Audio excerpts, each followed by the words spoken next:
तुम्हाला माहिती आहे, जर तुम्ही एका परातीमध्ये पोहे ॲड केले, त्याच्यामध्ये पाणी घातलं आणि छान हलक्या हाताने ते स्वच्छ धुवून घेतले. त्यानंतर त्याच्यातलं सगळं पाणी स्ट्रेन केलं. सोबतच एक मोठा आणि एक मीडियम आकाराचा कांदा छान बारीक चिरून घेतला. सोबतच 8 ते 10 हिरव्या मिरच्याही चिरून घेतल्या. जर तुम्ही 2 बटाटा मध्यम आकाराचे सालून स्वच्छ धुवून त्याचेही क्यूब करून घेतले. त्यानंतर छान कढईत तापल्यावर जर तुम्ही तेलामध्ये शेंगदाणे मस्त क्रिस्पी व्हायपर्यंत तळून घेतले, तसेच बटाटाही गोल्डन ब्राऊन व्हायपर्यंत छान शेकून घेतले.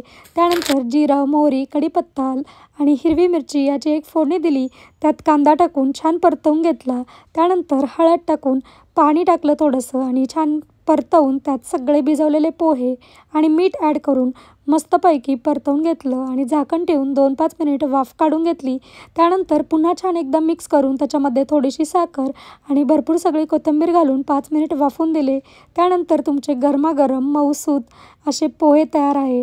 वरतून मस्त डाळिंब, खोबऱ्याचा किस आणि लिंबू घातला आणि मस्त असे पोहे तयार आहेत.